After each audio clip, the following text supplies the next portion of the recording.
Me obligó a firmar el divorcio a las 2 de la mañana. Firmé. Al día siguiente, él se dio cuenta de lo que realmente había hecho.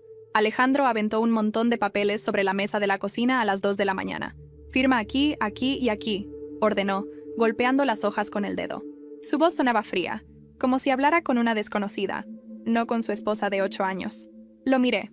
Cabello despeinado, ojeras y ese ligero olor a perfume barato en su camisa. Ahora, Valeria. Soltó con impaciencia, empujando una pluma hacia mí. No tengo toda la noche. La cocina, antes llena de recuerdos cálidos, ahora se sentía como una sala de interrogatorios. No te llevas nada, continuó con una sonrisa burlona. Sin pensión, sin propiedades. Te vas con lo mismo con lo que llegaste. Tomé la pluma y firmé cada hoja con calma. Alejandro me observaba esperando lágrimas o gritos, pero no encontró nada de eso. Lo que sentí fue alivio. No tenía idea de que llevaba meses preparándome para ese momento.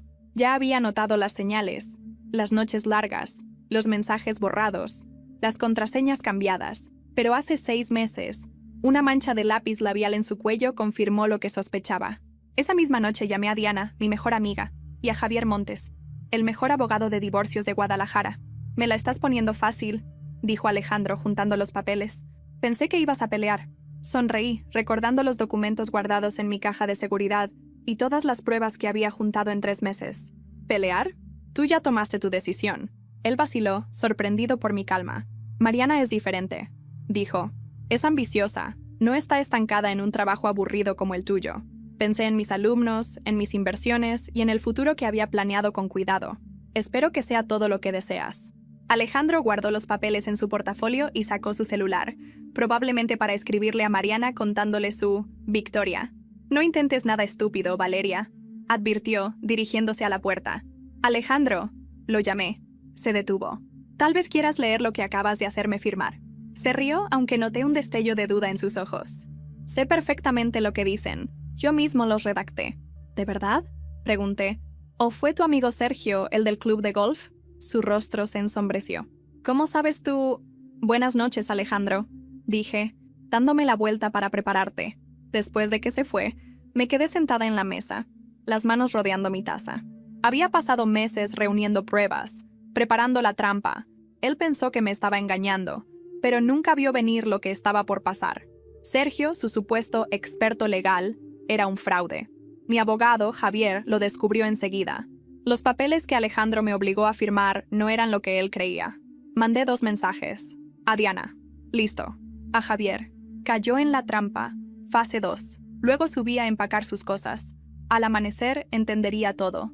Esa noche, sonreí sabiendo que acababa de firmar su propia ruina, sin leer la letra pequeña. 7:15 de la mañana. El primer llamado llegó a las 7:15. Vi el nombre de Alejandro parpadear en la pantalla mientras tomaba café en el porche. 4 llamadas. Directo al buzón. Luego empezaron los mensajes. ¿Qué hiciste? Estos no son los papeles correctos. Respóndeme. ¿Estás loca? Dejé el teléfono a un lado y miré el amanecer, imaginando el momento exacto en que se daría cuenta. Los papeles de divorcio que me hizo firmar no eran papeles de divorcio. Eran documentos que transferían todos nuestros bienes conjuntos a mi nombre, junto con una declaración jurada en la que él admitía su infidelidad y mal manejo financiero. A las 8:00 en punto llegó Diana, como habíamos planeado. «¿Cómo estás?», preguntó, abriendo su laptop sobre la mesa.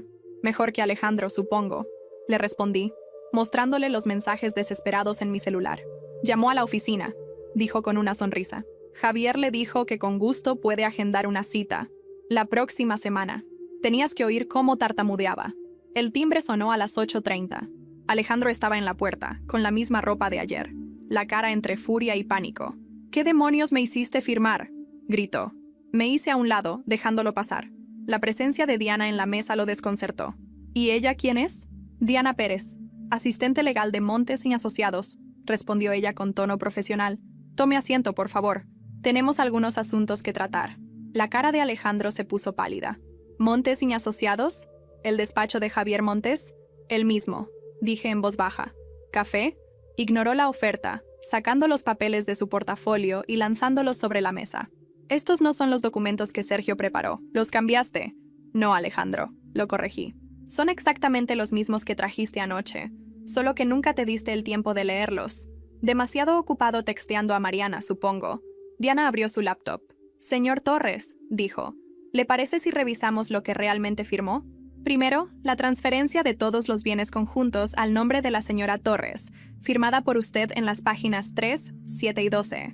Luego, su declaración jurada sobre su relación con la señora Mariana López, incluyendo fechas, lugares y registros financieros de los regalos que compró usando fondos comunes. Alejandro se dejó caer en la silla, el rostro ceniciento. «Esto no es legal. Voy a impugnarlo». ¿Con la ayuda de Sergio? Pregunté con fingida inocencia. Tu amigo sin licencia que está siendo investigado por ejercer la abogacía de forma ilegal. Suena prometedor. Me tendiste una trampa, susurró. No, Alejandro, respondí. Tú te la tendiste solo. Yo solo documenté todo correctamente. Diana sacó otra carpeta. También tenemos pruebas de que intentó defraudar a la señora Torres al presentar documentos falsos a medianoche. Y por cierto, todo fue grabado por las cámaras de seguridad instaladas hace 3 meses. Alejandro levantó la cabeza bruscamente. ¿Qué cámaras? Le señalé el pequeño lente en la esquina de la cocina. Increíble lo que uno no nota cuando se siente superior. ¿Por qué haces esto? Preguntó con la voz quebrada. ¿Por venganza? Por protección, respondí. Te di 8 años de mi vida, Alejandro. Te apoyé, cuidé nuestro hogar y creí en ti. Y tú quisiste dejarme sin nada. Diana deslizó un nuevo conjunto de papeles hacia él. Estos son los verdaderos papeles de divorcio, correctamente elaborados por Montesañ Asociados. Verá que los términos son muy distintos a los suyos. Alejandro los miró, con las manos temblando. No tengo por qué firmar esto. Cierto, admití. Pero entonces procederemos con los cargos de intento de fraude. Y Sergio probablemente enfrentará consecuencias serias por su parte en todo esto. Tú decides.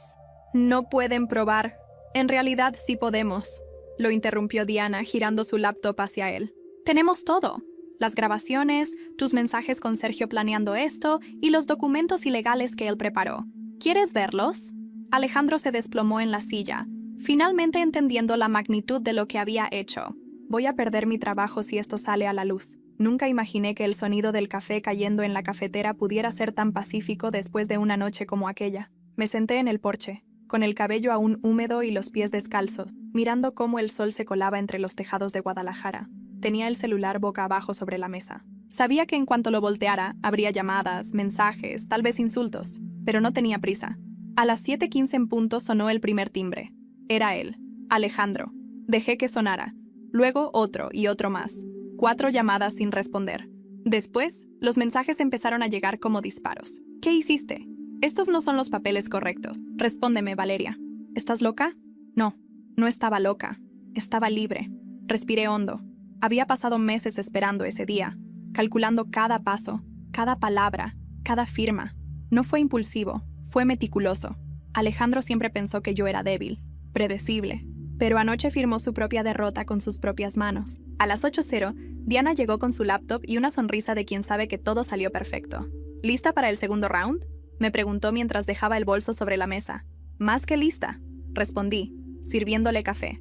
Los dos sabíamos que Alejandro no tardaría en aparecer. Lo conozco, no soporta perder, mucho menos frente a una mujer. Y efectivamente, a las 8:30 el timbre sonó con la fuerza de un golpe. Me levanté despacio, como si el tiempo me perteneciera. Cuando abrí la puerta, ahí estaba él, con la misma ropa de anoche, los ojos enrojecidos, la mandíbula tensa. ¿Qué demonios me hiciste firmar?, escupió, empujando la puerta. Diana alzó la vista desde la mesa. Buenos días, señor Torres. Tome asiento, por favor. Él la miró confundido. ¿Y tú quién eres? Diana Pérez, asistente legal de Montesañ Asociados. El nombre cayó como una piedra en el agua. Lo vi palidecer. Se sentó, respirando con dificultad. Estos papeles no son los que Sergio preparó. ¿Los cambiaste? No, Alejandro, le respondí sin elevar la voz. Son exactamente los mismos que me trajiste anoche. El problema es que nunca los leíste. Estabas muy ocupado escribiéndole a Mariana. Diana abrió la laptop, tecleó unas líneas y giró la pantalla hacia él. Aquí están los documentos, señor Torres, con su firma. En la página 3, 7 y 12 autoriza la transferencia de todos los bienes conjuntos al nombre de la señora Torres. Él apretó los puños. Esto no tiene validez. Es ilegal. ¿Ilegal?, pregunté fingiendo sorpresa. ¿Como tu amigo Sergio, el abogado sin licencia? Su respiración se volvió un jadeo. ¿Cómo sabes eso? Porque Javier lo descubrió el mismo día que tú pensabas que me engañabas. Todo está documentado. El silencio en la cocina se volvió denso, casi físico. Alejandro se pasó las manos por la cara. No puedes hacerme esto. Voy a perderlo todo.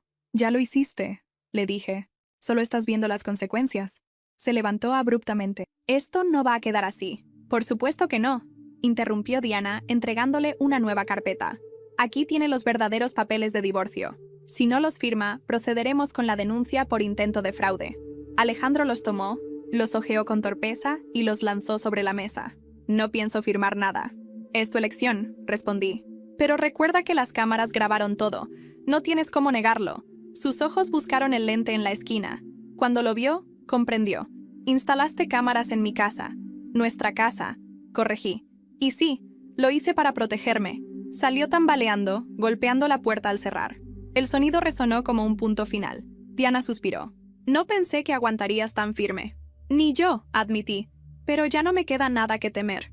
Esa noche, mientras revisaba mis cuentas bancarias y veía mi nombre en los documentos oficiales, sentí algo que no experimentaba desde hacía años. Tranquilidad, hasta que sonó el celular. Era un número desconocido. Contesté. Una voz temblorosa dijo: Señora Torres, soy el contador de su esposo. Necesito hablar con usted. Encontramos algo en los documentos que firmó anoche. Algo que él no pudo haber hecho solo. La llamada se cortó. El corazón me dio un vuelco. Por primera vez en mucho tiempo, no supe si el juego ya había terminado, o si apenas estaba comenzando. Esa llamada me dejó un sabor extraño en la boca. No miedo, exactamente. Era más bien esa sensación de que el suelo, que por fin parecía firme, podía volver a moverse en cualquier momento. Algo que él no pudo haber hecho solo. Repetí en mi mente mientras el sonido de los autos se mezclaba con el zumbido del ventilador del techo. Diana, que seguía en mi casa revisando documentos, notó mi cara. ¿Todo bien?, preguntó. Recibí una llamada del contador de Alejandro. Dice que hay algo raro en los papeles. Ella levantó una ceja, sin perder la calma. ¿Raro? ¿Cómo? No lo sé. Se cortó la llamada. Diana cerró la laptop. No te preocupes. Puede ser una estrategia. Alejandro está desesperado. Lo más probable es que esté intentando hacerte dudar. Tenía razón, pero algo en el tono del hombre me había inquietado. Las horas siguientes pasaron lentas. En la escuela, intenté concentrarme, pero cada voz, cada risa de mis alumnos sonaba lejana. Era viernes, y mientras corregía exámenes, escuché a 2 maestras hablar en el pasillo. ¿Supiste lo de Alejandro Torres? Sí, dicen que su esposa lo dejó en la ruina, pues siempre se veía tan seguro, tan perfecto. Ya ves, nadie sabe lo que pasa detrás de las puertas. Tragué saliva. No sabía si sentir orgullo o vergüenza. El rumor ya había salido de las paredes de mi casa. A mediodía, mi directora me llamó a su oficina. Valeria, sé que estás pasando por un momento complicado, pero varios padres me han preguntado si es cierto lo que dicen, que tu esposo está enfrentando problemas legales. No sé quién empezó eso, respondí, manteniendo la compostura, pero prefiero no hablar del tema. Ella asintió con discreción. Lo entiendo. Solo cuida lo que compartes. A veces la gente no distingue entre chismes y verdad. Al salir, vi mi reflejo en la ventana. No era la misma mujer de hace unos meses. Había algo en mi mirada, una mezcla de fortaleza y cansancio. Esa tarde decidí ir al despacho de Javier. Quería entender lo que el contador había mencionado. ¿Recibiste alguna llamada extraña hoy?, le pregunté al llegar. No. ¿Por qué? Un hombre dijo ser el contador de Alejandro. Aseguró que había encontrado algo que él no pudo haber hecho solo. Javier entrelazó los dedos. Puede estar intentando sembrar dudas, pero investigaremos. Diana, que estaba detrás del escritorio, comentó. Si hay alguien más involucrado, mejor saberlo ahora. Mientras hablábamos, el teléfono de Javier sonó. Contestó, y su expresión cambió. Es curioso, murmuró cubriendo el auricular. Es Alejandro. Quiere una reunión urgente. ¿Conmigo?, pregunté. Dice que contigo y conmigo, que es sobre una confesión. Mi estómago se tensó. Javier agendó la cita para el día siguiente en el despacho. Esa noche no pude dormir. Miraba el techo, imaginando todas las posibilidades. ¿Qué podía confesar? ¿Que Sergio no actuó solo? ¿Que alguien más lo ayudó a falsificar documentos? A las 3 de la mañana escuché notificaciones en mi celular. Varias menciones en redes sociales. No suelo revisar, pero esa vez lo hice. Una publicación anónima, sin foto, sin nombre. Mostraba una imagen antigua de Alejandro y yo en una cena de aniversario. El texto decía: a veces la traición viene disfrazada de sonrisa. Nadie sabe quién engañó a quién. Cientos de comentarios debajo. Algunos defendían a Alejandro. Otros me acusaban de haberle quitado todo. Mi respiración se volvió pesada. No era él directamente, pero claramente estaba moviendo piezas. Al día siguiente, llegué al despacho 20 minutos antes. El aire olía a café recién hecho. Diana revisaba su tablet y Javier escribía algo en una libreta. Cuando Alejandro entró, me sorprendió verlo diferente. No llevaba su habitual traje caro. Estaba despeinado, con ojeras profundas. «Solo quiero aclarar algo», dijo sin mirarme directamente. «Adelante», contesté. Se sentó frente a nosotros, con los codos sobre las rodillas. No fui solo yo quien manipuló los papeles. Hubo alguien más. Alguien que me ayudó desde dentro. ¿Desde dentro?, repitió Javier. Sí.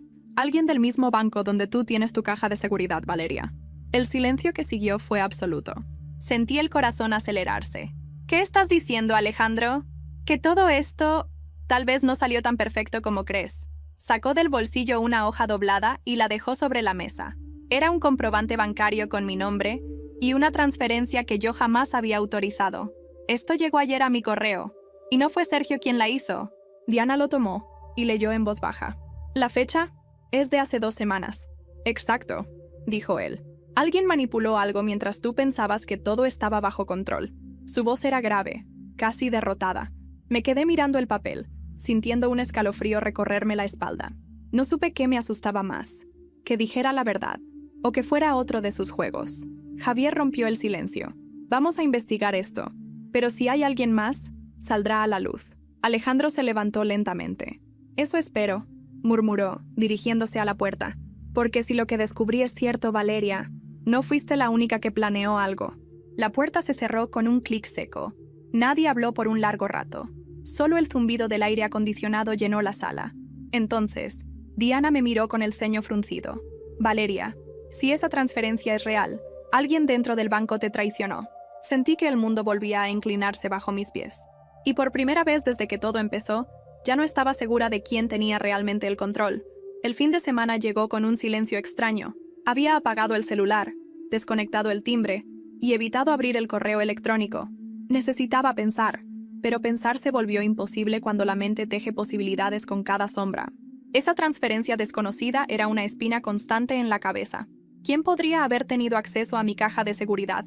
¿Y por qué justo ahora? El domingo por la tarde, el aire en Guadalajara estaba pesado, como si anunciara lluvia. Me preparaba un té cuando alguien golpeó la puerta con insistencia. No esperaba a nadie. Miré por la ventana y, al verla, el corazón se me apretó. Era Patricia, la madre de Alejandro. De pie, con su bolso de cuero y esa expresión entre superior y dolida que la caracterizaba. Abrí la puerta sin decir palabra. «Tenemos que hablar», dijo con voz firme, como si todavía tuviera autoridad sobre mi vida. «Pase». Entró como si la casa siguiera siendo suya. Su perfume fuerte llenó la sala. «No vine a discutir», empezó. «Solo quiero entender por qué lo hiciste». «¿Por qué hice qué, señora Patricia?», respondí cruzando los brazos. «Humillarlo de esa manera. Dejarlo sin nada. Lo estás destruyendo». Contuve una sonrisa amarga. No lo destruí. Solo dejé que las consecuencias lo alcanzaran. Su mirada se endureció. «No digas eso. Alejandro puede ser orgulloso, sí, pero te amaba». «¿Amarme?», reí suavemente. «Si eso es amor, no quiero volver a sentirlo nunca». Patricia respiró hondo. «Yo estuve casada 30 años. Todos los hombres cometen errores. Las mujeres aprendemos a perdonar. Y por eso vivimos generaciones repitiendo los mismos ciclos», repliqué. Ella me observó como si no reconociera a la mujer que tenía delante. Entonces saqué mi teléfono y abrí un video. «Mire esto». En la pantalla, el rostro de su hijo aparecía nítido, grabado desde el ángulo de la cámara en la cocina. La voz de Alejandro, exigiendo que firmara, retumbó en la habitación. «Firma aquí, aquí y aquí». Patricia llevó una mano a la boca. «No, no puede ser. Es exactamente lo que fue, y todo está registrado». Apagué el teléfono. Ella se sentó, visiblemente afectada. Nunca pensé que llegaría tan lejos.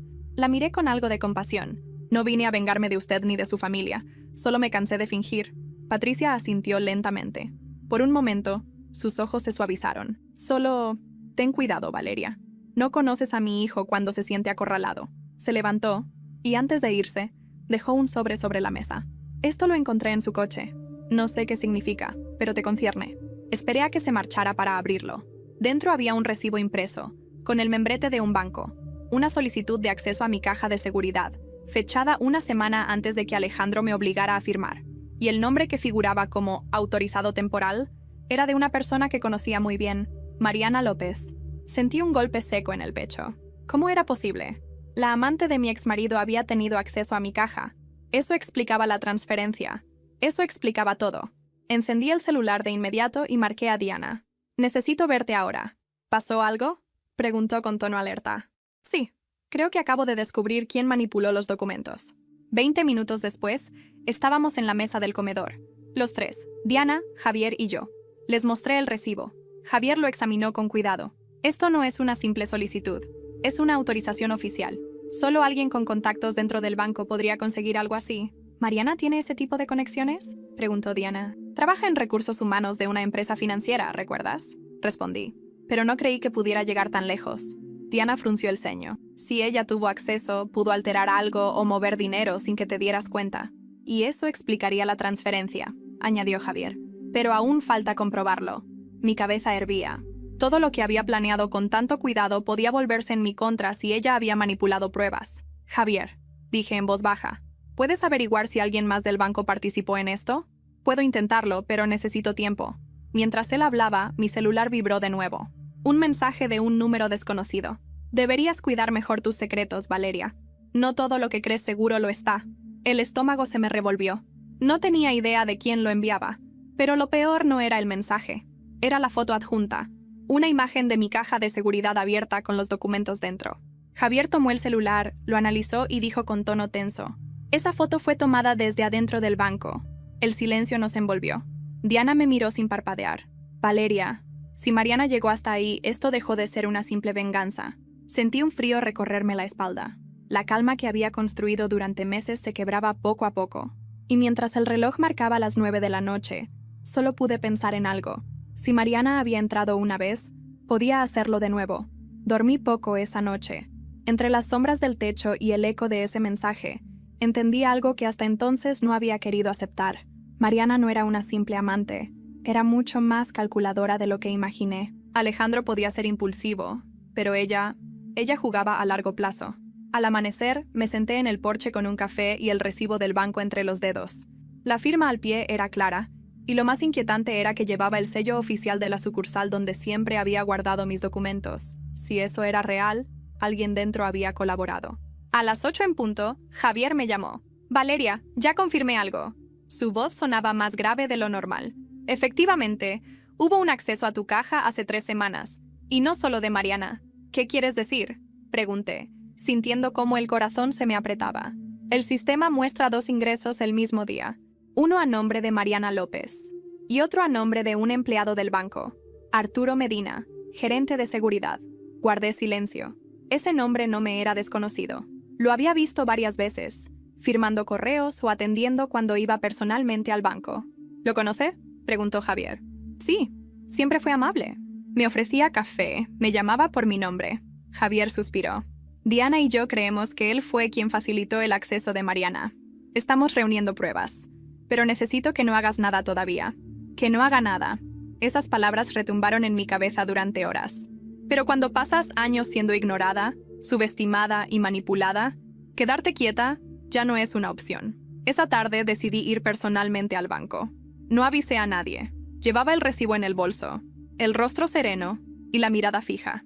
En la recepción, pedí hablar con Arturo. La recepcionista me reconoció enseguida. «¿La señora Torres?». «El licenciado Medina está en su oficina. ¿Le aviso?». «No, yo lo haré», respondí con una sonrisa tensa. Caminé por el pasillo con el corazón golpeándome el pecho. Toqué la puerta y entré. Arturo levantó la vista, sorprendido. «Señora Torres, no sabía que venía». «Ni yo lo sabía», dije, cerrando la puerta detrás de mí. «Pero tenemos que hablar». Él se acomodó en la silla, incómodo. «¿Sobre qué exactamente?». Saqué el recibo y lo dejé sobre el escritorio. «Sobre esto». Su expresión cambió de inmediato. «No entiendo». «Claro que entiende», interrumpí. «Usted permitió el acceso de una mujer llamada Mariana López a mi caja de seguridad. Quiero saber por qué». Arturo se pasó una mano por el rostro. «Mire, señora Torres, yo solo seguí instrucciones». «¿De quién?», pregunté. «Del señor Torres. Dijo que era su esposa, que usted estaba fuera del país. Tenía documentos firmados y una copia de su identificación». Mi mente se nubló. «¿Una copia de mi identificación?». «Sí, y la firma coincidía». Yo no tenía razón para dudar. El aire en la oficina se volvió pesado. «¿Y no le pareció extraño que el acceso se solicitara de madrugada?», Pregunté. Me pareció irregular, pero el sistema lo aprobó. Lo miré a los ojos. Usted sabía que no era yo. Arturo bajó la mirada. Me amenazaron, dijo finalmente. Si no lo hacía, me despedían. Guardé silencio unos segundos. ¿Quién lo amenazó? Una mujer. Nunca la vi en persona. Solo recibí mensajes. Decía que si cooperaba, me transferirían dinero a una cuenta privada. Saqué el celular de mi bolso. ¿Conserva los mensajes? Sí, pero no quiero problemas. Tengo familia. Respiré hondo. Ya está en problemas, señor Medina. Y créame, lo que viene será mucho peor si no coopera. Me observó un largo momento. Luego abrió el cajón y sacó su teléfono. Me mostró los mensajes. La foto de perfil era un número oculto, pero reconocí el tono de las palabras. Las mismas frases cortantes y arrogantes que recordaba de ella. Cumple con lo acordado, Arturo. Nadie se enterará. Cuando salí del banco, el cielo estaba gris. Mandé todo a Javier y a Diana. En menos de una hora, Diana me llamó. Valeria, acabamos de rastrear el número del que enviaron esos mensajes. ¿Y? El chip está registrado a nombre de una mujer de León, Guanajuato. Pero el pago del servicio lo hizo Alejandro Torres. Me detuve en seco, en medio de la calle. El ruido del tráfico se desvaneció. ¿Estás diciendo que Alejandro financió todo esto? Sí, él y Mariana. Lo hicieron juntos. Caminé sin rumbo durante minutos. No sentía rabia. Era algo más profundo. Una claridad helada. Por primera vez, comprendí que mi exmarido no había perdido el control como yo creía. Solo estaba jugando su propia partida. Esa noche me reuní con Javier y Diana en el despacho. Si Alejandro está detrás de esto, dijo Javier, intentará manipular la narrativa. Querrá mostrarte como una mujer vengativa, desequilibrada. Entonces le daremos exactamente lo que espera, respondí, pero bajo mis condiciones. Diana me miró con cautela. ¿Qué estás planeando, Valeria? Lo mismo que él hizo conmigo, solo que esta vez todo quedará grabado. Javier asintió despacio, entendiendo el tono de mi voz. ¿Y cuál será el primer paso? Me incliné hacia adelante, con los ojos fijos en los suyos. Lo voy a invitar a hablar, a solas, en el mismo lugar donde empezó todo, la casa. La habitación quedó en silencio. Javier intentó protestar, pero yo ya lo había decidido. Necesito mirarlo a los ojos, dije, y dejar que me diga, sin mentiras, qué más está ocultando. Diana exhaló despacio. Y si no acepta, aceptará. Los hombres como Alejandro no soportan perder el último acto. Esa noche, antes de dormir, redacté el mensaje que cambiaría el curso de todo. Alejandro, quiero hablar contigo, solo una vez más. Mañana, a las 8, en casa. Lo envié. 5 minutos después, apareció la confirmación de lectura. Y debajo, una respuesta que me heló la sangre. Pensé que nunca lo pedirías. Llegué 1 hora antes de la cita. La casa, aquella que alguna vez fue nuestro refugio, ahora me parecía un escenario desmantelado. Los muebles habían desaparecido hacía semanas. Solo quedaban las marcas en el suelo donde antes se apoyaba el sofá, el eco hueco de las paredes y el olor tenue a madera vieja. No quería que él pensara que aún me aferraba a ese pasado. No quería que creyera que algo aquí seguía siendo suyo. Puse una tetera en la cocina, más por costumbre que por deseo. Revisé que las cámaras siguieran activas. Cada rincón grababa. La sala, el pasillo, el comedor. Quería que todo quedara documentado, igual que aquella noche en que me obligó a firmar. Pero esta vez, la que daría las órdenes sería yo. A las 8 en punto, escuché el motor de su coche afuera. Supe que era él por el sonido del freno, por la forma en que siempre aparcaba demasiado cerca del portón, como si no soportara dejar espacio a nadie. Golpeó la puerta 2 veces, no lo hice esperar. Cuando lo vi, sentí una punzada, no de amor ni de nostalgia, sino de incredulidad. Estaba irreconocible. Había adelgazado, tenía la barba crecida y los ojos hundidos. «Valeria», dijo con una voz áspera, «gracias por aceptar verme». «No lo hice por ti», respondí, dejando la puerta abierta para que entrara. Avanzó con lentitud, mirando alrededor. «Vaya», murmuró, «la casa se ve distinta». «Está vacía», contesté, «como todo lo que dejamos atrás». Nos quedamos en silencio unos segundos. El sonido del agua hirviendo rompió el momento. «¿Quieres té?», pregunté. «No vine a tomar té, vine a aclarar las cosas». Se sentó en una de las pocas sillas que quedaban, una vieja de madera.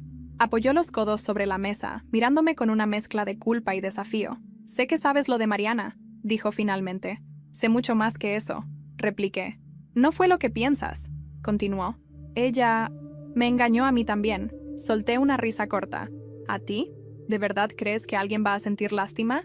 «No busco lástima», dijo alzando la voz. «Solo quiero que entiendas que esto se salió de control». Tomé asiento frente a él, cruzando los brazos. Explícame entonces. Alejandro respiró hondo. Mariana no solo quería dinero, quería arruinarte. Desde el principio. Fue ella quien consiguió tus documentos, quien pagó al tipo del banco. Yo solo seguí el juego. Creí que era una forma de presionarte, de que firmaras más rápido. Pero después de todo, ella empezó a chantajearme a mí también. ¿Y por qué debería creerte? Pregunté. Porque tengo pruebas, respondió, sacando su celular. Mensajes, transferencias, llamadas, todo. Me inclinó el dispositivo, y ahí estaban. Conversaciones entre él y Mariana, donde ella le exigía dinero a cambio de no divulgar ciertos documentos. Algunos mensajes eran de apenas unos días antes. ¿Por qué no me mostraste esto antes? Pregunté, con la voz más fría de lo que esperaba. Porque aún pensaba que podía resolverlo solo, pero ya no puedo. Ella me destruyó tanto como a ti. Me quedé mirándolo en silencio. En otro tiempo, esas palabras me habrían conmovido, pero ahora solo veía a un hombre que cosechaba lo que sembró. ¿Qué quieres de mí, Alejandro? Pregunté finalmente. Ayuda. Reí sin poder evitarlo. ¿Ayuda? ¿Del mismo modo en que tú me ayudaste? Él apretó los puños. Esto ya no es solo entre nosotros. Mariana está fuera de control. Tiene tus documentos, mis correos, incluso los videos de las cámaras de esta casa. Mis ojos se abrieron de par en par. ¿Cómo consiguió eso? No lo sé. Pero si decide publicarlo, nos hunde a los dos. Me levanté. Caminé hasta la ventana. Afuera. La noche comenzaba a cubrir las calles con un tono violeta. Tal vez sea lo que mereces, dije sin mirarlo. Y tú también saldrías dañada, replicó. No todo lo que hay en esos videos te deja bien parada. Sentí un escalofrío. No mentía. Había grabaciones de mis llamadas, de mis movimientos, de conversaciones con Javier. Si alguien las manipulaba, podría parecer que yo había conspirado desde el principio. Volví a mirarlo. ¿Qué propones? Trabajar juntos, dijo con voz temblorosa. Encontrarla antes de que ella mueva la próxima pieza. El silencio volvió a instalarse entre nosotros. Lo observé detenidamente. El mismo hombre que un día me había humillado, ahora me pedía que lo ayudara. Era irónico, casi poético. Te voy a decir algo, Alejandro, dije al fin, acercándome. No confío en ti. No te creo. Pero si realmente Mariana tiene acceso a mis documentos, voy a recuperar lo que me pertenece. Y si eso implica verte una vez más, lo haré. Él asintió. Entonces estamos de acuerdo. No, corregí. No estamos de acuerdo. Solo tenemos un enemigo común. Y eso es distinto. De repente, un ruido metálico proveniente del pasillo nos hizo girar al mismo tiempo. Algo había caído. Caminé despacio hasta la puerta del cuarto. Cuando la abrí, el aire se volvió helado. Sobre el piso, justo frente al armario, había un sobre blanco. Lo recogí con cuidado. En el centro, escrito con tinta negra, había solo una frase. No busquen más. Yo ya los encontré. Miré a Alejandro, que había empalidecido. ¿De dónde salió eso? Susurró. No respondí. Caminé hacia la cámara del pasillo y vi el piloto rojo apagado. Alguien la había desconectado. Y en ese instante entendí algo. Mariana no estaba lejos. Estaba dentro del juego, observándonos. Siempre un paso adelante. No recuerdo haber sentido tanto miedo desde la noche en que Alejandro me obligó a firmar. Pero esa vez el miedo era distinto. Más frío. Más consciente. Sabía que alguien había estado dentro de la casa mientras nosotros hablábamos. Sabía que Mariana nos estaba observando. Y esa certeza me perseguía en cada respiración. Después de que Alejandro se fue, llamé a Javier y a Diana. Llegaron en menos de una hora. Revisaron las cámaras, pero el sistema mostraba un corte de energía justo entre las 19:58 y las 20:12. Exactamente cuando escuchamos el ruido. Era demasiado preciso para ser coincidencia. ¿Alguien sabe lo que está haciendo?, dijo Javier examinando los cables. Esto no lo hizo un ladrón cualquiera. ¿Y qué buscas, Valeria?, preguntó Diana, notando mis manos temblorosas. ¿Seguir viviendo en esta casa sabiendo que cualquiera puede entrar? La miré y por primera vez en mucho tiempo dudé. A la mañana siguiente, empaqué lo poco que quedaba y me mudé temporalmente al departamento de Diana. No era grande, pero estaba lleno de luz. Me miré al espejo antes de salir. El reflejo mostraba a una mujer distinta. No aquella esposa dócil que había aceptado el abuso disfrazado de amor, sino alguien más fuerte, aunque con la mirada herida. Esa semana volví al colegio. Mis alumnos corrieron a abrazarme. «Profe Vale, ¿ya se siente mejor?», me preguntaron. Sonreí. Mentí. Dije que sí. La directora me observaba desde la puerta, probablemente aliviada de que volviera a la normalidad. Pero yo sabía que nada era normal. Durante el recreo, una colega me comentó: «Te vi en un video». Lo dijo bajito, casi como si confesara algo. ¿Qué video? Un fragmento de una charla tuya sobre autoestima y amor propio. Lo compartieron en redes y ya tiene miles de vistas. No entendí al principio, pero cuando me mostró el teléfono, reconocí mi voz. Era una grabación de una pequeña charla que di meses atrás en la escuela, cuando todo esto apenas comenzaba. Yo hablaba sobre dignidad, sobre saber irse a tiempo, sobre no permitir que nadie decida por ti. El video, por alguna razón, se había vuelto viral. Por primera vez en semanas, algo dentro de mí se sintió en paz. Tal vez no todo estaba perdido. Esa misma tarde, recibí una invitación para dar una conferencia en la universidad local sobre resiliencia. Dudé, pero Diana insistió. Es tu oportunidad de retomar el control, ¿vale? Que el mundo te vea como eres, no como ellos te pintan. Acepté. El día de la conferencia me puse una blusa blanca y unos pantalones beige. Nada ostentoso. Solo quería sentirme libre. La sala estaba llena. Me temblaban las manos, pero cuando tomé el micrófono y miré a las mujeres que me escuchaban, supe qué debía decir. Durante años creí que amar era resistir, empecé, hasta que entendí que resistir no siempre es amor, que hay momentos en que el silencio se vuelve una cárcel, y cuando te das cuenta, ya ni siquiera recuerdas quién eras antes de construir esa jaula. Hubo un silencio largo, respetuoso. Algunas mujeres lloraban, otras asentían. Continué hablando del miedo, de la culpa, de las segundas oportunidades. Hablé de mí sin decir mi nombre. Al final, la ovación me sorprendió. Era cálida, sincera. Por primera vez me sentí vista por lo que realmente era, no por lo que él me había hecho. Pero la calma duró poco. Al salir del auditorio, un guardia se me acercó. «Disculpe, ¿usted es la señora Torres?» «Sí», respondí. «Esto llegó para usted hace unos minutos». Era un sobresellado, sin remitente. Lo abrí. Dentro había una fotografía impresa. La imagen me dejó helada. Era una captura de la cámara de seguridad del despacho de Javier, tomada desde un ángulo imposible, el interior de su computadora. En la imagen, se veía claramente un documento con mi nombre y una frase subrayada: transferencia no registrada, posible manipulación de fondos. Por detrás, había una nota escrita a mano. Creíste que sabías jugar, maestra, pero yo también sé enseñar. Sentí las piernas ceder. Diana, que estaba a unos metros, vino corriendo. ¿Qué pasa?, preguntó alarmada. Le mostré la foto. Su rostro perdió el color. Esto fue tomado desde dentro del sistema. Mariana está accediendo a nuestros archivos, Valeria. Está dentro de todo. Esa noche no dormí. Revisamos las contraseñas, los correos, las cámaras. Todo parecía limpio, pero sabíamos que ya no era seguro. Javier, con el rostro tenso, lo dijo sin rodeos. Tenemos que actuar antes que ella. Ya no basta con defendernos. Lo miré, cansada pero decidida. Entonces hagámoslo. Pero no quiero venganza, quiero justicia. Diana me miró fijamente. ¿Y cómo piensas conseguir eso? Con la única arma que Mariana no tiene, respondí. Mi historia. El plan era simple, pero arriesgado. Usar mi creciente visibilidad pública para contar lo que había pasado. No con nombres, sino con hechos. Exponer el patrón, la manipulación, la violencia invisible. Transformar mi dolor en una voz más fuerte que el silencio de ella. Al día siguiente, publiqué un texto en mis redes. Se llamaba «La mujer que firmó su libertad a las 2 de la mañana». En una hora se compartió cientos de veces. Mujeres de todo el país escribían mensajes de apoyo, pero entre los comentarios uno me heló la sangre. Perfil sin foto, mensaje simple. Cuidado con lo que enseñas, maestra. Algunos alumnos no olvidamos las lecciones. Diana me miró aterrada. Ella está respondiendo. Asentí, con el corazón latiendo como un tambor. Y eso significa que la lección apenas empieza. Pasaron los días, y con cada amanecer la historia se hacía más grande que yo. Lo que había empezado como un desahogo en redes se transformó en algo que no podía controlar. Mujeres desconocidas me escribían contándome sus propias historias de abuso emocional, de chantaje, de miedo disfrazado de amor. Y aunque cada mensaje me daba fuerza, también me recordaba que no estaba a salvo. Mariana seguía ahí, invisible, acechando. No la veía, pero la sentía. Era como una sombra detrás de la pantalla. Javier insistía en que reforzáramos la seguridad digital, pero lo que más me preocupaba era otra cosa. Alejandro había desaparecido. No contestaba llamadas, no respondía correos.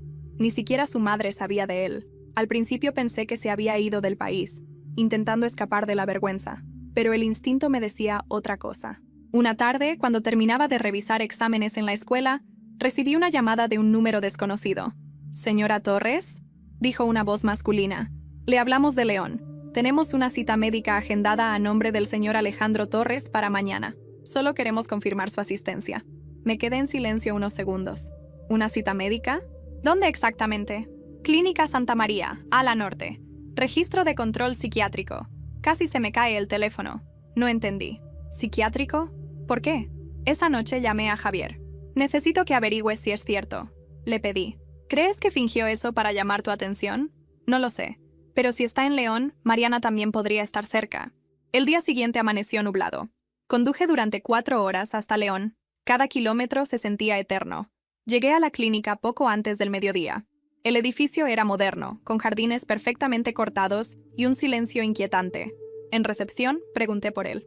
¿El señor Alejandro Torres? Repitió la enfermera. Sí, está aquí, pero no puede recibir visitas sin autorización. Soy su esposa, dije sin pensar. Ella dudó, pero al final hizo una llamada. Espere en la sala 3. 5 minutos después, un médico salió a mi encuentro. Señora Torres, gracias por venir. Su esposo ingresó hace 3 días. Lo encontramos deambulando en la carretera federal, desorientado. Dijo que lo perseguían, que alguien quería matarlo. Sentí un vacío en el estómago. ¿Está bien? Físicamente, sí, pero mentalmente está inestable. Hablaba de una mujer que lo vigilaba, que sabía todos sus movimientos. Mi mente se nubló. No había duda. Hablaba de Mariana. El médico me miró con cautela. Si puede, sería bueno que lo viera. Tal vez le ayude a calmarse. Lo seguí hasta una pequeña sala blanca. Alejandro estaba sentado junto a la ventana, mirando hacia el jardín. Cuando entré, giró lentamente la cabeza. Sabía que vendrías. Susurró. No supe qué decir. ¿Qué pasó, Alejandro? Ella, dijo bajando la voz. Ella está en todas partes, ¿vale? No duerme, no come, no vive. Solo observa. ¿Mariana? Él asintió. Intenté enfrentarla, pero tiene algo más grande que nosotros. No sé cómo lo consiguió, pero sabe todo. ¿Hasta dónde estás tú? Lo que haces, lo que escribes. Se levantó de golpe, acercándose a mí con los ojos desorbitados. Tienes que detenerla. ¿Cómo? Hay alguien más. Un hombre. Ella no trabaja sola. Él es el que se encarga de borrar las huellas. No sé su nombre. Solo que le dicen el contador. Sentí la piel erizarse. ¿Qué tiene que ver contigo? Todo, susurró. Fue él quien me hizo firmar los contratos falsos. Fue él quien creó las transferencias. Mariana solo ejecuta. Antes de que pudiera seguir preguntando, un guardia entró para avisar que la visita había terminado. Alejandro me tomó del brazo. Por favor, no vuelvas a casa. ¿No estás segura? Salí de la clínica temblando. El aire olía a lluvia. Llamé a Javier y le conté todo. ¿El contador? Repitió él. Ese nombre lo escuché antes. En una investigación bancaria de hace unos años, un consultor externo acusado de manipular fondos y borrar rastros digitales. Nunca lo atraparon. De pronto, todo encajaba. La transferencia irregular, el acceso al banco, los cortes de energía, las fotos. No era solo Mariana, había alguien más detrás de ella. Esa noche, de vuelta en Guadalajara, encontré un sobre deslizado bajo la puerta del departamento de Diana. No tenía remitente. Dentro había una tarjeta bancaria con mi nombre y una nota. Ya no existe el dinero, solo los rastros que dejamos. Gracias por participar, maestra. Diana me miró aterrada. ¿Qué significa esto? Que Alejandro tenía razón, dije, y que el hombre sin nombre ya sabe dónde estamos. El teléfono sonó. Número oculto, contesté. Silencio. Y luego una voz masculina, suave, calculada. Buenas noches, señora Torres. Soy el contador. Creo que ya es hora de que usted y yo hablemos. Las semanas siguientes se volvieron una mezcla de tensión y paranoia. Dormía poco, comía mal, revisaba 2 veces cada cerradura. El nombre El Contador se había quedado tatuado en mi mente, como una sombra sin rostro que me observaba desde los rincones. Javier, siempre metódico, trabajaba con un contacto en la policía cibernética para rastrear llamadas y movimientos bancarios. Diana me acompañaba a todas partes. Yo fingía normalidad en el colegio, pero sabía que en cualquier momento algo podía estallar. Una tarde, mientras corregía exámenes, sonó el celular. Era un número local. Contesté sin pensar. ¿Sí? Buenas tardes, profesora Valeria Torres, dijo una voz masculina, educada, pausada. Habla el licenciado Ortega, del área de investigación financiera. Quisiera verla para conversar sobre su caso.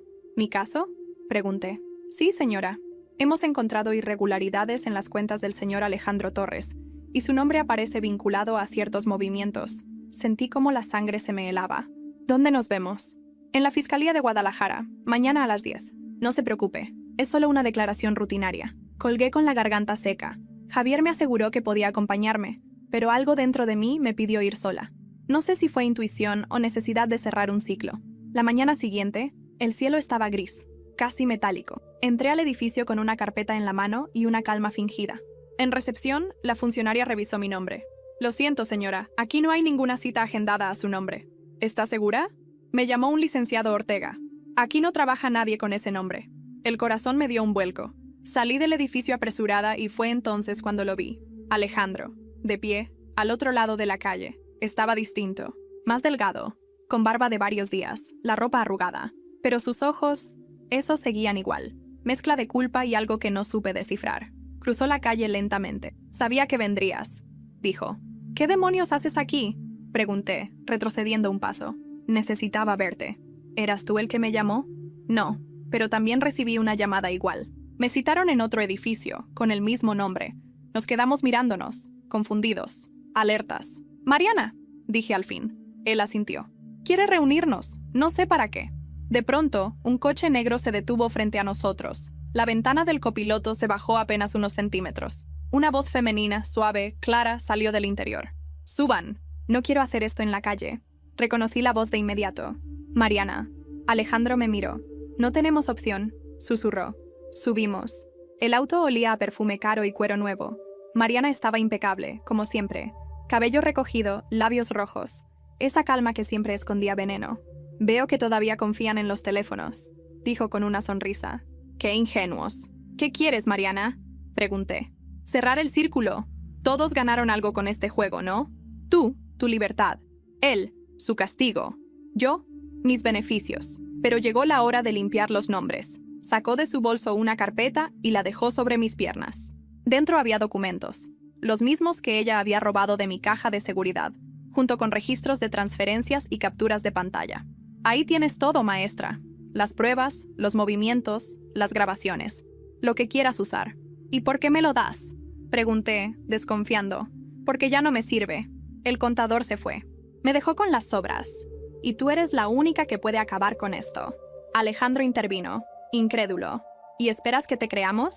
«No me importa si lo hacen o no», dijo ella encendiendo un cigarro. «Solo les aviso. Dentro de 48 horas, todo saldrá a la luz. Las grabaciones, los contratos, los correos, todo. No fui yo quien los filtró. Fue él». La miré fijamente. Por primera vez, vi miedo en sus ojos. «¿Dónde está?», pregunté. «No lo sé, pero si te llamó, es porque ya eligió a su próxima víctima». El coche se detuvo de golpe.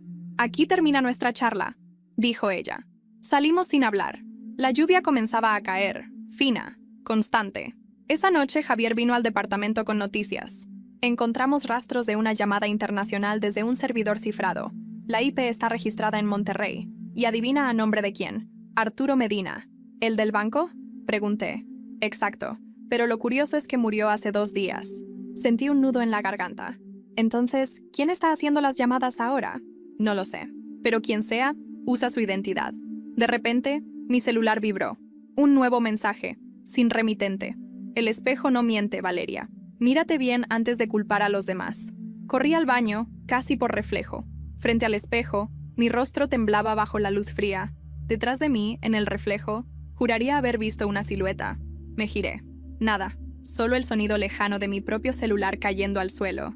Y la voz grabada que se activó automáticamente desde un mensaje de voz entrante. «Buenas noches, maestra. No soy él, pero trabajo para quien te observa desde hace tiempo». El teléfono se apagó, y entendí que la casa no había terminado. Solo había cambiado de manos. El amanecer en Guadalajara nunca me había parecido tan silencioso. Las calles, húmedas por la lluvia de la noche anterior, reflejaban un cielo gris que parecía a punto de romperse. No había dormido. La voz del mensaje aún resonaba en mi cabeza como un eco persistente. «Trabajo para quien te observa». Diana preparaba café en la cocina, intentando actuar con normalidad, pero ambos sabíamos que algo había cambiado. Ya no era solo Mariana, ni Alejandro, ni el misterioso contador. Era la sensación de estar siendo vigilada por un enemigo sin rostro, alguien que conocía mis pasos antes de que los diera. «¿Vas a seguir con las clases?», preguntó Diana sin mirarme. «Sí», respondí. «No pienso esconderme. Si dejo que esto me paralice, ya ganaron». Ella asintió, aunque en sus ojos vi el temor. El primer día que volví al colegio, Todos me recibieron con sonrisas y abrazos. Algunos padres me agradecieron por la conferencia y por inspirar a tantas mujeres. Pero detrás de esa calidez había curiosidad. Sabían que mi historia había trascendido. En las redes, la publicación "La mujer que firmó su libertad a las 2 de la mañana" ya se comentaba en noticieros locales. Sin mencionar nombres, todos entendían de quién hablaba. Aún así, ese mismo día recibí una carta en el buzón de la escuela, sin remitente. Dentro, una hoja blanca con una frase escrita a mano. Todo comienzo tiene un precio. Guardé la nota sin decir nada. No podía permitir que el miedo volviera a controlarme. Esa tarde me reuní con Javier en una cafetería discreta del centro. Llevaba su laptop y al abrirla me mostró un documento. Encontramos algo. Los movimientos del contador no eran recientes. Se remontan a hace 3 años. Todo comenzó con una cuenta fantasma abierta a nombre de tu esposo. ¿Y quién la manejaba?, pregunté. Una mujer, pero no Mariana. Javier me mostró una captura. El nombre en pantalla me dejó sin aire. Patricia Torres, la madre de Alejandro. No puede ser, murmuré. Sí puede, dijo él con calma. Ella autorizó transferencias, facilitó accesos y pagó servicios a nombre de terceros. Incluso contrató al contador. Me quedé helada. Todo este tiempo, Patricia había sido más que una espectadora. Había estado detrás, moviendo hilos, manipulando a su propio hijo, y sin saberlo, alimentando la venganza de Mariana. ¿Pero por qué?, pregunté. Javier se recostó en la silla. Tal vez para proteger a Alejandro, tal vez por orgullo, o tal vez simplemente porque pensaba que podía controlarlo todo. Salí de la cafetería sin despedirme. Necesitaba verla. Esa noche, conduje hasta su casa en Zapopan. El barrio estaba oscuro, apenas iluminado por las farolas. Toqué el timbre. La puerta se abrió lentamente. Patricia apareció, con un chal sobre los hombros y el rostro cansado. Sabía que vendrías, dijo sin sorpresa. ¿Por qué, Patricia?, pregunté con la voz firme. ¿Por qué jugó con mi vida? Ella me miró largo rato, antes de responder. Porque tú lo destruiste. Y yo no iba a quedarme viendo cómo mi hijo se convertía en nada. Él se destruyó solo, repliqué. Y usted lo ayudó. No entiendes, dijo acercándose. Mariana vino a mí. Dijo que podía arreglarlo todo, que borraría los registros, que te haría desaparecer de los papeles. Yo solo quería proteger a mi familia. ¿Protegiéndola a ella?, grité. Patricia dio un paso atrás, asustada por mi tono. No sabía quién era realmente. Cuando quise detenerlo ya era tarde. El silencio se volvió insoportable. Afuera comenzó a llover. ¿Dónde está ahora?, pregunté. No lo sé, respondió ella, bajando la voz. Pero el contador la está buscando también. Lo escuché. Me llamó. ¿Qué te dijo? Que el juego terminó, que la próxima será la reina del tablero. Antes de que pudiera preguntar más, un ruido seco nos interrumpió. Algo se había estrellado contra la ventana. Corrimos al salón. Sobre el suelo había un sobre negro, empapado. Patricia lo abrió con manos temblorosas. Dentro, una fotografía. Mariana, tendida en el asiento de un auto, los ojos cerrados, el rostro ensangrentado. En la parte inferior, una inscripción en tinta roja. Cuentas saldadas. Patricia dejó caer la foto. Yo sentí el cuerpo entumecido. No supe si aquello era una advertencia o una confesión. De repente, el teléfono fijo de la casa sonó. Patricia me miró, pálida. No contestes, dije, pero ella ya había levantado el auricular. ¿Hola? Su rostro cambió. Los labios le temblaron. Es para ti, susurró, extendiéndome el teléfono. Lo tomé con cautela. ¿Quién habla? Silencio. Luego, una voz masculina, baja, inconfundible. Buenas noches, maestra. Le prometí que hablaríamos. Mariana ya no será un problema, pero usted sí puede serlo. El teléfono se cortó. Patricia se llevó las manos al rostro. ¿Quién era? El contador, respondí. Y acaba de hacer su primer movimiento sin intermediarios. Salí de la casa bajo la lluvia. Mi corazón latía desbocado, pero mi mente estaba clara. Ya no se trataba de venganza. Era supervivencia. Mientras conducía de regreso, vi por el retrovisor las luces de un auto siguiéndome a distancia. No aceleré. Solo sonreí, aunque temblando por dentro, porque por primera vez en todo ese infierno, entendí algo. La única forma de ganar este juego era no jugarlo más. Pero el contador no lo sabía todavía. Han pasado 8 meses desde aquella noche. A veces, cuando el viento sopla fuerte sobre Guadalajara, todavía me parece escuchar el eco de esa llamada. La voz del contador pronunciando mi nombre, como si me conociera de toda la vida. Pero la verdad es que no volví a saber de él, ni de Alejandro, ni de nadie, solo de mí misma. Después de los acontecimientos, la policía halló el auto de Mariana abandonado a las afueras de León. No había cuerpo, solo manchas de sangre y una cámara rota en el asiento del copiloto. Nadie volvió a verla. Algunos decían que había huido del país, otros que el contador la había silenciado. Yo no necesitaba respuestas. Había aprendido que en la vida real los finales no son tan claros como en las películas. A veces solo dejan un silencio donde antes había ruido. Vendí lo que quedaba de la casa y me mudé a una pequeña vivienda en Tlaquepaque. Un lugar sencillo, con paredes blancas y ventanas grandes por donde entra la luz de la mañana. Enseño en una escuela pública y colaboro con una fundación que ayuda a mujeres que atraviesan procesos legales por violencia doméstica. Les enseño cómo documentar, cómo guardar pruebas, cómo reconocer las señales, no como una abogada, sino como alguien que sobrevivió. Cada tanto, me llaman de universidades para dar charlas. Sigo contando mi historia, aunque ya no la llamo historia, sino proceso, porque eso fue una transformación. La mujer que un día tembló frente a un hombre que la obligó a firmar ya no existe. En su lugar hay una que aprendió que el miedo también puede ser combustible si se sabe encender con cuidado. De Alejandro supe solo una vez. Me llegó un sobre sin remitente, con una carta breve, escrita a mano. Valeria, espero que por fin hayas encontrado paz. No busco perdón, solo cerrar el ciclo. Nunca supe amar sin destruir, y tú me enseñaste lo que eso cuesta. Estoy lejos. Ojalá tú también lo estés, pero de mí. No lloré. Lo leí 2 veces y luego quemé la carta en el jardín. Vi cómo el papel se doblaba y se convertía en ceniza. No porque quisiera olvidarlo, sino porque había aprendido a dejar ir. De Patricia no supe más. La casa en Zapopan fue vendida, y los vecinos dijeron que se mudó con una hermana a Querétaro. Javier y Diana siguen siendo mis aliados, mis amigos. A veces, cuando salimos a tomar café, Diana bromea: ¿qué título le pondrías a tu historia si fuera un libro? Y siempre respondo lo mismo. Firmó mi ruina, pero terminó firmando la suya. Sin embargo, hay noches en las que el pasado regresa disfrazado de presentimiento. Hace unas semanas, mientras ordenaba mis papeles, encontré una memoria USB sin etiqueta en el fondo de una caja. No recordaba haberla visto antes. La conecté a la computadora y apareció una carpeta con un solo archivo. Mirror. MOV. Lo abrí. La pantalla mostró mi rostro, captado desde el reflejo de un espejo. Era mi habitación actual, grabada en la madrugada. Me quedé inmóvil, observando cómo en el video yo dormía, y detrás de mí, una sombra se movía lentamente hacia la cámara. El archivo se cortó. Cerré la laptop de golpe, con el corazón acelerado.